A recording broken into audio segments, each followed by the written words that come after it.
Hello again. This time we will be talking about running the nation. So, you've probably noticed these flags up here near the top. They're fairly self-explanatory. They let you know uh, brief information that you should possibly know. Like this one lets me know that there's revolts possible, mainly because they're not of our same religion. This lets us know we're at war. This lets us know we can convert things to new religions. We have new technology, as I've taken the liberty of giving us both some money and some admin power just to show you how the technology tree and things like that work. Lets us know we have more advisor slots and things like that available. So we're not going to uh, necessarily dismiss these right now, but you can always right-click on them to get rid of them if they annoy you. So let's first look at how the game tells you information. So let's look at our capital here. As I mentioned before, this is your yearly money gain right here. This is your revolt risk, and if you notice, if you mouse over, it tells you what causes that. So intolerance there is because they're the wrong religion. They're not our. If you look over here, you notice they don't have that negative there. So having the proper religion and the proper culture is pretty much essential for keeping your people happy. Now, if you note here that the culture is Greek, but it's an accepted culture, that means they have a fairly high tax, a certain amount of money that I think it's like 20 or 30%, and if that culture gets up to that as part of your entire nation, they'll become an accepted culture. So if you're going and conquering random areas, this is not going to change unless you conquer a ton of land. So if I were to conquer all of Hungary here, I would probably get Hungarian as an accepted culture. However, once my empire is too large, then I could probably conquer all of China and still not make them an accepted culture because I'm getting most of my money elsewhere. So just something to keep in mind, especially near the beginning. If you're going to conquer some land, try to conquer land that's already part of your culture. Like if I were to conquer any of these are all already accepted cultures, and I would have a significantly less revolt risk in this area. The negatives for the wrong culture are, as you can see here, +2 revolt risk, minus 33% taxes, 33% manpower, and it's harder for you to convert the area to a new religion. So that's about it, really. The wrong religion, as you see, also gives revolt risk and lowered tax modifiers, and the people do not want to work on trade goods. So just things to keep in mind. It's always a good idea to convert to a new religion, or to your religion rather, and sometimes it's a good idea to change the culture. Not necessarily though. It costs quite a bit of diplomatic points, which are often better spent elsewhere, but if you have a ton of them and you're not using them, then you can use it. So let's see, moving back. This right here, if you notice, is who has a claim and who has a core. So if it's a gold border, that means it's a core, which means it's an accepted, the people here believe that it's an accepted part of their land. So no matter if the Byzantines occupy it or the Ottomans, the people will accept them both. So if you look down here, we have quite a few here. So they consider both. So Naples, the Ottomans, the Byzantines, and notice how it's grayed out. That means that nation does not currently exist, but it's basically turning this into a city-state. So if they rebel, there's a chance that this nation could come back. So if Naples were to conquer this area, they'd be able to take it right over without any problems. Now, if we look at another area, say in Serbia, there's only one core here, just the Serbians. So in order for me to try to take this over, I would have to fabricate a claim usually, or find some other reason to attack them. And then I have to use this button right here, make core, after the war is over, to turn it into a core province. This takes a significant amount of admin points, and that only works after you've taking it over. There's ways to reduce this, and we'll talk about that a bit later, probably more in the warfare section. But this is an important, very important aspect, because this is the only way that makes it a permanent chunk of your land. Otherwise, it's easy for it to rebel and get away from you. So, let's look at the rest of the things here. Let's see. This button you don't have to worry about unless you're in the Holy Roman Empire, which is way over here. These are for your armies and navies and for building them. Note that the just clicking on these buttons gives you the army, navy, and then mercenaries. All things we'll talk about later. Down here is your fortification level. So you need 1,000 troops per fortification level. Basically, they have to be above the garrison, and it's 1 to 1,000 ratio in order to lay siege. So like we have far too many people here. So they have a fortification level of 2. So we need at least 2,000, but because of right here, if remember I mentioned before, your attrition. So we'll be slowly losing people and refilling them. So usually we want the lowest number plus 1 will always be able to siege a territory.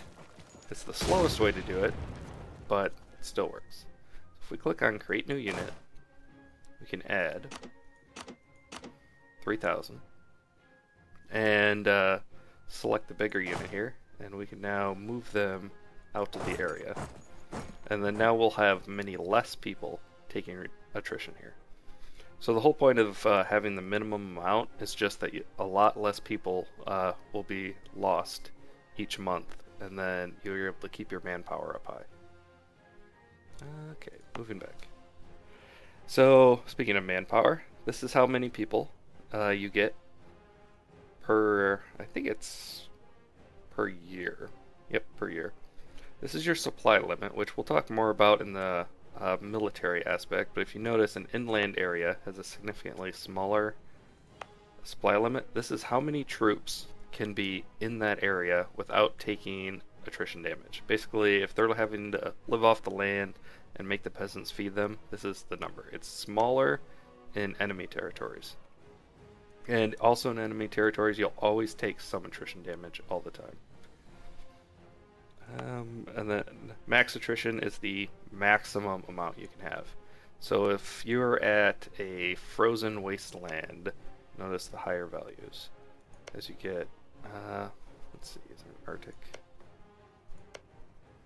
It looks like 6 right now is the highest in the area. But different lands have different max attrition values. Wintertime. So that'll change basically in weather conditions. Normally it's 5. Other places it can get much higher, especially like in Russia during a deep freeze. So let's see. This is your defensiveness. You don't have to really worry about that too much. It's just letting you know that you have a higher than normal. Makes it longer for them to siege. So back to your trade. This is your trade power. You'll notice if you're connected to the sea, you have a higher trade value. Or trade power rather. Trade value is based on what you're producing. So if you're producing grain or wine rather, you have a higher trade value than producing grain. And then this lets you know that if you want to put trade buildings here and production buildings in particular, you want to increase. This is a very good area to increase that with. And finally, goods produced is how much of this. So it's just a multiplier. So the amount of total production is this number times this number, which gives you the final production value. And there are ways to increase this from buildings. So let's see. Speaking of buildings, we can't build anything yet because we don't have enough tech.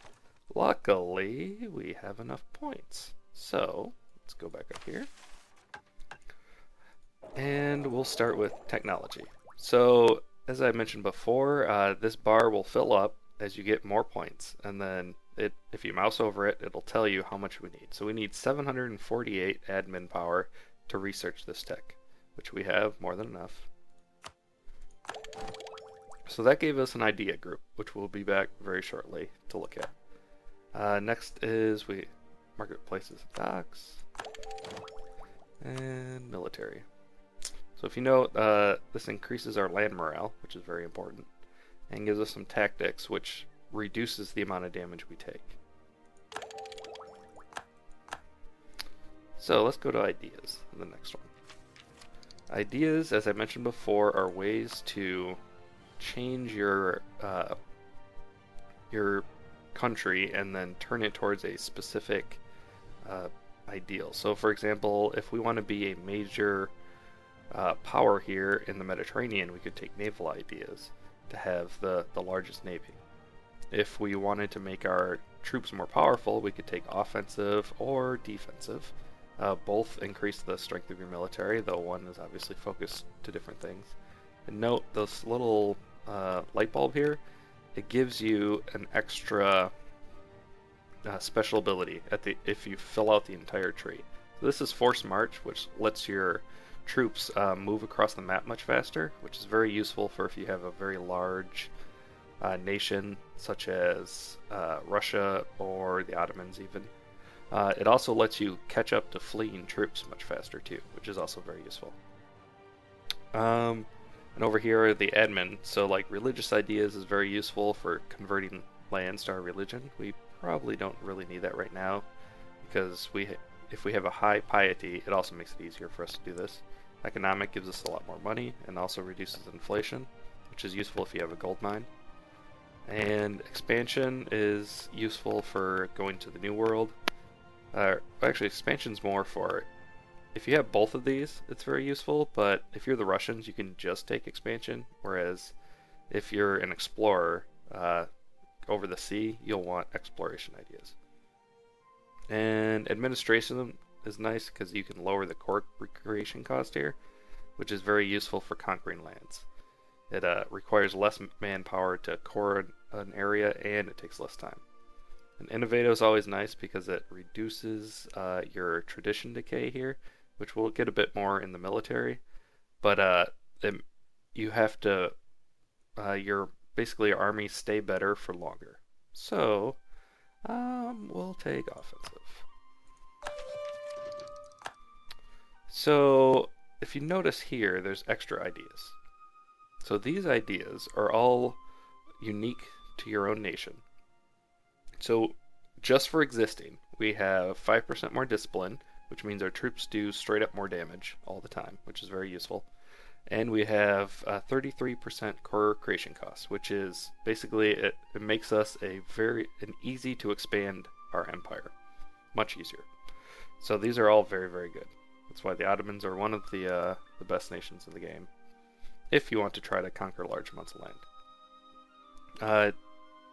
In addition, they have all these extra ones. So as we research these, which we're just a little shy of getting it, but these will pop up, and then we'll be able to click on them, and then they go in order down the line here, and they cost 400 points each, so we're just shy.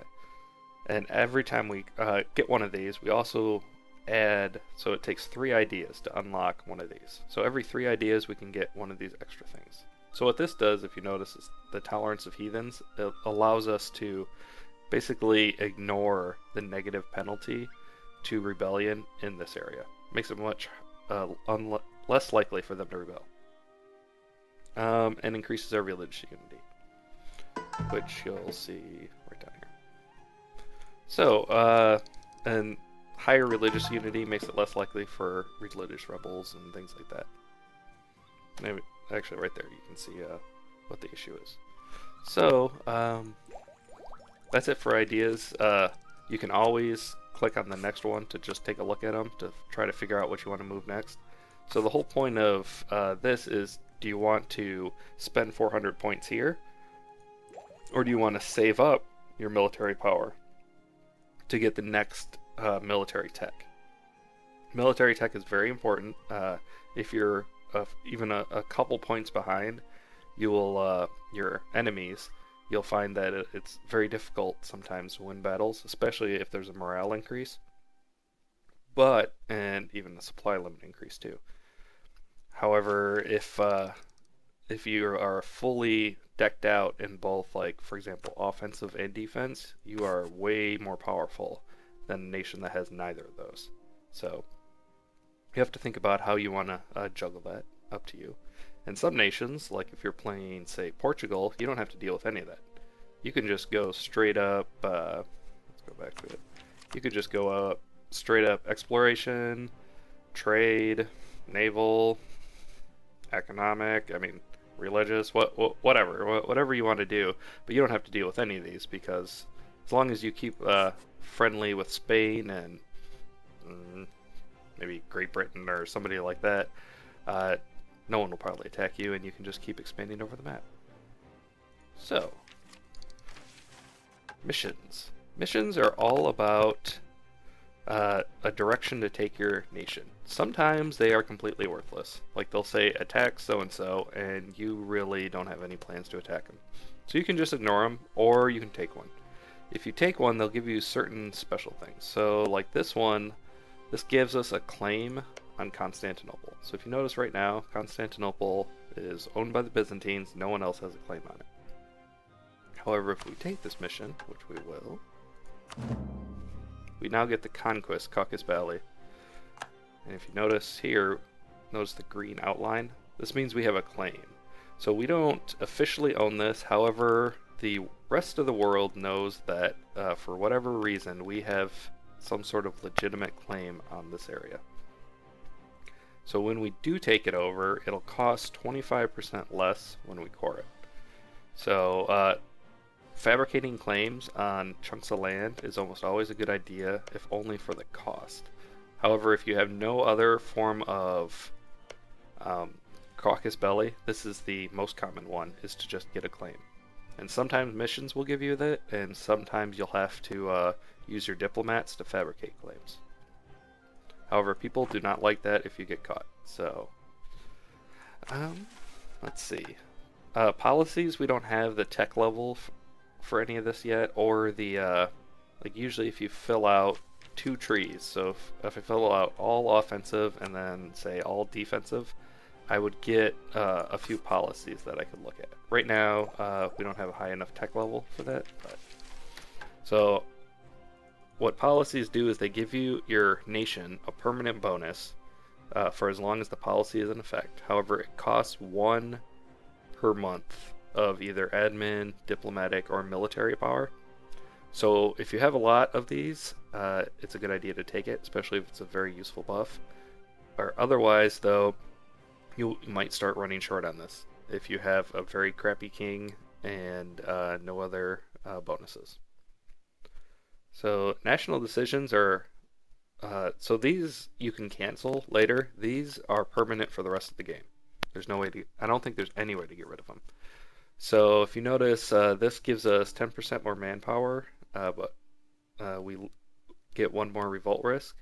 This one, due to the, if you notice under here, it tells you what you need. So because our diplomatic, or because our ruler has a diplomatic skill of at least 5, we can get -1 revolt risk, which is very nice.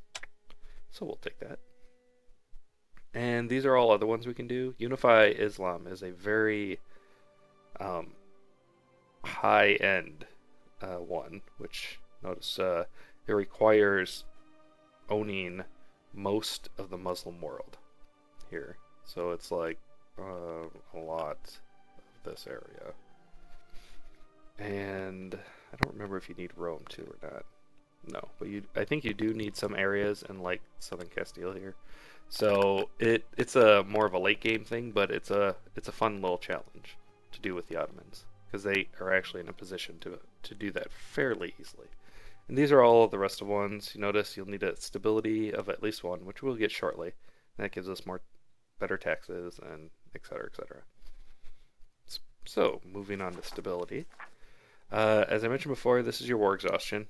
As you do battles and wars take longer, this will rise and give you multiple negatives. It's not too much to worry about right now. This is your expansion, this is your range for colonization, which we have the very least, which don't have to worry about. This is how many settlers we get. And this, at very high tech levels, around 20 plus, it basically allows you, when you go to war, you can take more land at once for every war. and I think it ends up costing less too. So it's this is something you really don't have to worry about, but it's the closer you essentially you get to modern times, the more land you can take in one chunk.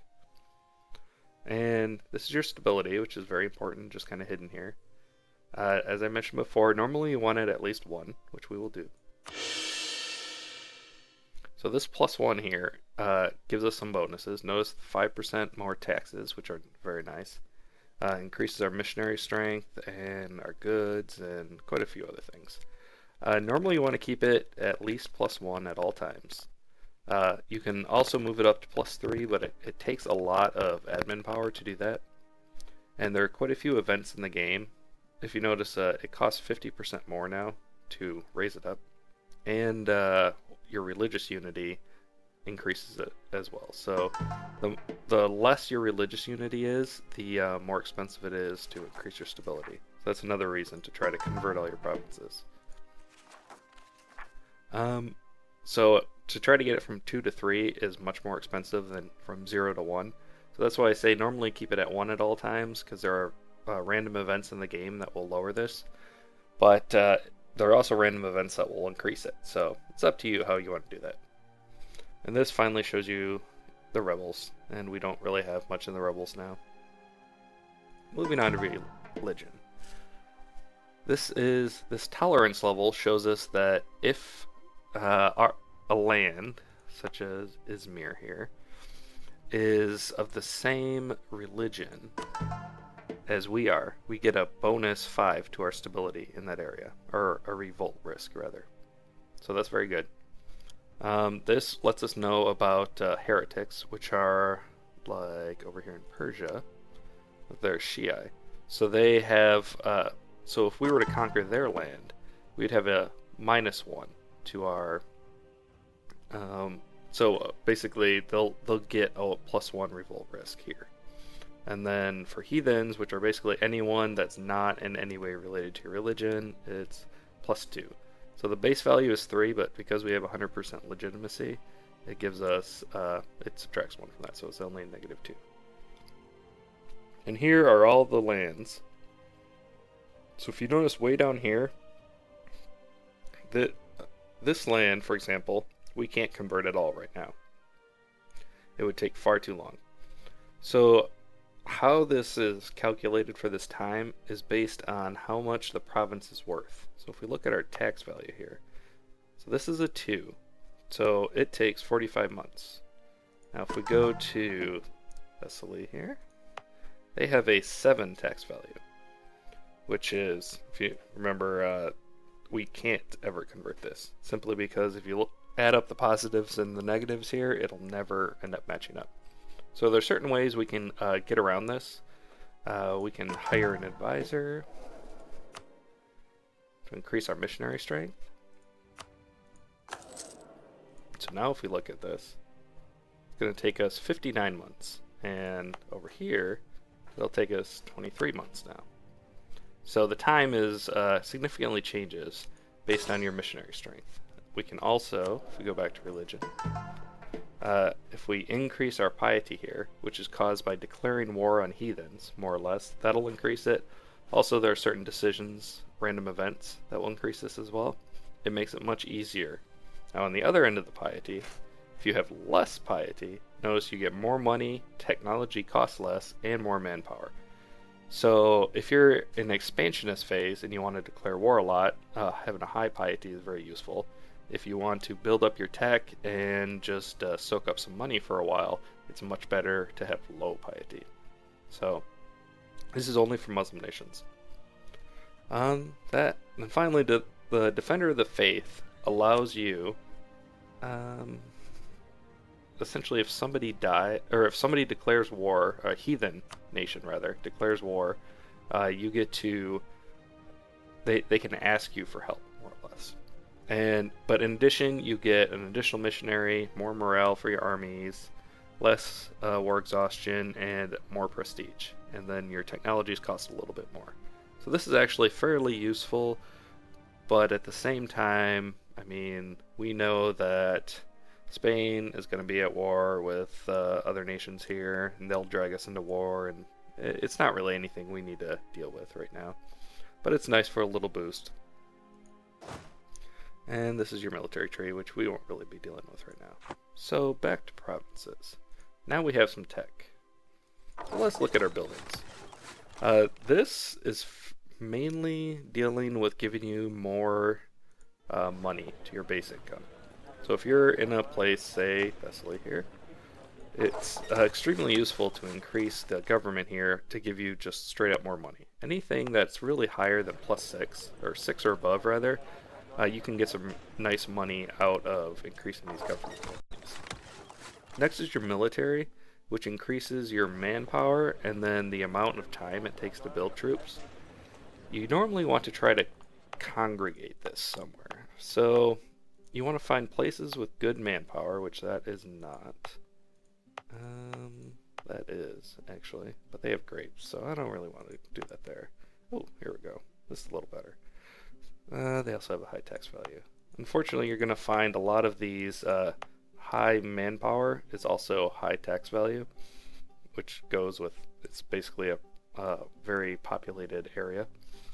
So let's start with here. So with your military, you want to try to keep a few areas nearby and then build up armories, or build up your army just so you can make it's easier for you to make troops and then keep them together. So we're gonna build an armory here. So after this is done building, it'll increase our manpower and plus lower the recruitment time. So that doesn't really do very much right now, especially since we're a large nation with a lot of manpower. But if you were a smaller nation, say one of the little HREs, you would want to, pretty much in all your areas, you'd probably want to build an armory, just if only for the extra manpower. So that lets you have more, or you fight wars longer, essentially, because you can regain your manpower faster and have a higher max manpower. Next on the list is Navy. So all this really does, so there's some small like trade power increases, but it's mainly all about building naval forces.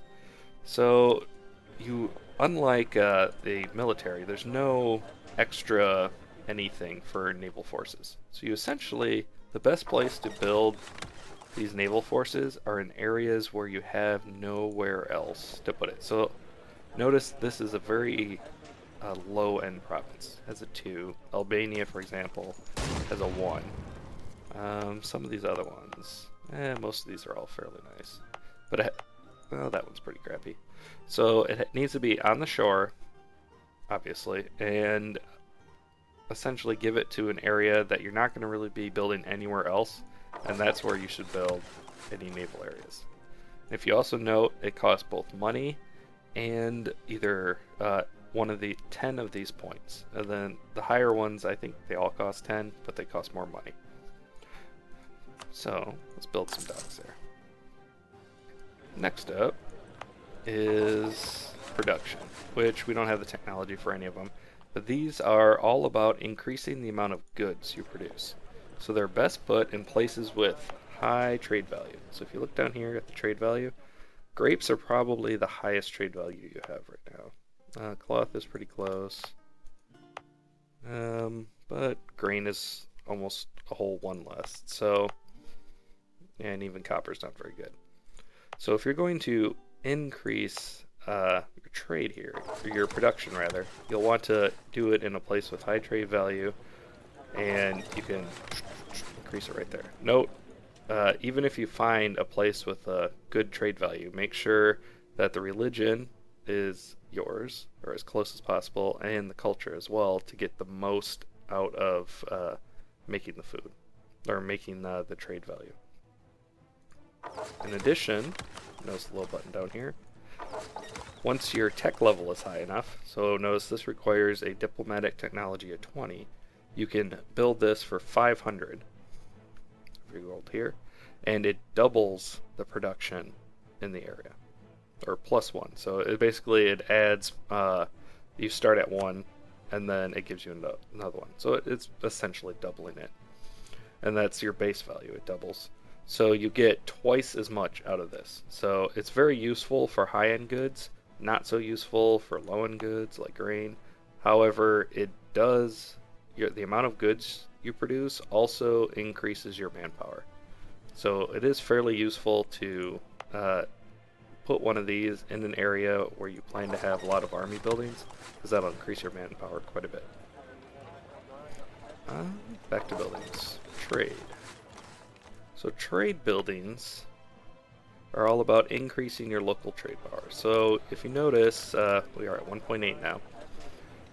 There's actually none of these areas we really want to mess with, but notice this blank area that we haven't talked about yet. This is for special effects that happen to your the province, special things. So like it's wintertime, note the winter special effect. If we look down here at Constantinople, notice how it has some extra value. So it controls the strait right here, which gives it a plus 20 trade power. And it also gets a plus 10 here from being a area of, or an important center of trade. So building extra trade in that area in particular is extremely useful. Note, like, for example, this one gives a plus 50% bonus. So they're already producing 37.8, whereas any other area has like 1.8. So the difference is huge. So you want to congregate your trade area or trade buildings here to have the most amount of bonuses. And I haven't mentioned this yet, but you can build up any area all the way up to 4 here. So you could have, say, your capital have a 4 in everything later on, which you really shouldn't, but you could do it. But that is a lot of wasted points here and money. But these special buildings, you can only build each tree once. So you can either specialize in making money, you can specialize in trade, you can specialize in production, but you can't specialize in everything. So you can only specialize in one. And then finally we have the forts, which is, it just makes it harder and longer for people to siege your land. So this doesn't take very long to siege. This one takes a very long time. I don't think I've ever sieged somebody who had a 9, but it takes a very much like years to siege these higher numbers. And you need lots and lots of cannons. So finally, the unique buildings you can build one of in your entire empire. And it really doesn't matter where you build them, with the exception of the march, which if you notice it gives you a ton more manpower, but you have to build it near somebody else's land. But the rest of these you can build pretty much wherever. Just don't let the enemy capture them. Finally, this is just an overview showing you information from this screen on here, just so you can get a brief look at how much it costs. And finally, your build cost here is, if you have inflation and things like that, this will be a higher number. So it's not really anything to worry about. Okay, moving along to... So we talked a bit about tech, but we don't really know what the screen tells us. So this is letting us know what we have available, if you look at that. So this will tell you where you can get higher levels and what tech levels are needed. For this, you look at the buildings, find out when you can build new things, and how many ideas. So it's fairly intuitive. You just mouse over it. And that is really all you need for basic infrastructure development. To keep your people happy, you want a higher stability. Prestige is from winning battles and winning wars. You want to keep that above 0. Legitimacy is another thing you want to keep above 0. If you have a weak heir to the throne, this will end up as a 50, which basically changes everything to 0. You don't get any bonuses. And I mentioned before about this, which we'll deal in the military section. Finally, up here are any available. So right now we have 2 diplomats that are available. We have all our merchants are being used, and we don't have any colonists, and our only missionary is in use. So that's about it for just running the realm. You'll want to build up buildings when you can and you have the money. These temples, for example, give you +1 tax income. They're fairly useful to put in other areas that already have significant amount of money if you plan to build more government buildings there. Or even if you just have money to burn, they're pretty useful to build. However, they cost admin points, which are very useful. And that's about it. Just try to keep the people happy, keep that revolt risk low, which you'll notice if you try to convert to a religion, it adds quite a bit of revolt risk. And that's all you really need for beginning primer as to how to keep this going. So good luck.